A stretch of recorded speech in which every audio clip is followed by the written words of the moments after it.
બનાસકાંઠાના ધાનેરામાં એક હિન્દુ મહિલા સાથે દુષ્કર્મ અને કથિત રીતે ધર્મ પરિવર્તન માટે દબાણ કરવાનો ચોંકાવનારો મામલો સામે આવ્યો છે. આ ઘટના અંગે પીડિતાએ નોંધાવેલી ફરિયાદના આધારે ધાનેરા પોલીસે મુખ્ય આરોપી અખ્તર શાહ રજત શાહ ફકીરની ધરપકડ કરી.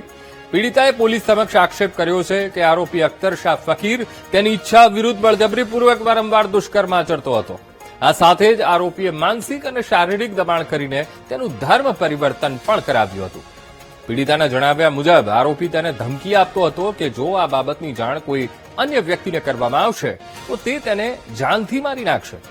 હાલ પોલીસ દ્વારા આરોપીની કડક પૂછપરછ શરૂ કરવામાં આવી છે.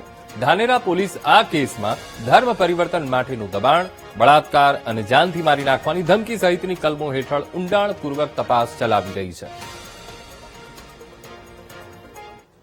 મને ધાક ધમકી આપવી, મને મારપીટ કરવી, મારા બાળકને મારા પેટ ઉપર લાતો મારવી, આ બધું એ લોકો ફરીથી ચાલુ કરી નાખ્યું. અને અગાઉ જે મેં ફરિયાદ કરી હતી એમના જોડે મારા અને અખ્તરના વિડીયો હતા, તો એ વિડીયોના આધારે એમના ફેમિલી વાળા, એમના સગા સંબંધીઓ આ બધા મળીને વિડીયો દ્વારા મને બ્લેકમેલ કરતા કે અમે જેમ કહીએ એમ તું કર, નહીં તો તારા આ વિડીયો અમે વાયરલ કરી દઈશું એમ કહીને ફરીથી આ લોકો એના ઘરના સભ્યો, એના સગાવાલા આ બધા મળીને મારી જોડે બલાત્કાર પણ કરેલો છે અને મારી જોડે ધર્મ પરિવર્તન પણ કરાયેલું છે. ધર્મ પરિવર્તન કરાયા પછી આ લોકોએ મને એવી ધમકી આપી કે તારી બંને છોકરીઓને તું લાવી દે, યા તો પછી અમે એને ઉપાડી લઈશું અને એની તારી બંને છોકરીઓને લાવી અને અમે એને મુસલમાન બનાવીએ અને અમે મારા મુસ્લિમ ધર્મ છોકરીઓને અપનાવી દઈએ.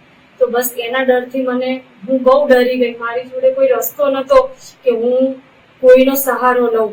ધાનેરા પોલીસ સ્ટેશનના પ્યાગ્યા ગામની આ ગુનાના કામની ભોગ બનનાર, જેઓને તેના ઘરની અંદર આરોપી અખ્તર શાહ અને તેના પરિવારના 4 આરોપી સભ્યોએ વારંવાર ધર્મ પરિવર્તન કરવા માટે દબાણ કરતા હતા અને આરોપી અખ્તર શાહ નાઓએ ભોગ બનનારની મરજી વિરુદ્ધ વારંવાર શારીરિક સંબંધો બાંધેલા હતા અને આ બાબતે જો કોઈને ભોગ બનનાર જણાવશે તો તેને જાનથી મારી નાખવાની ધમકી આપેલી હતી. આ મુજબનો આ 4 આરોપીઓ વિરુદ્ધમાં ધાનેરા પોલીસ સ્ટેશન ગુનો દાખલ થયેલ છે.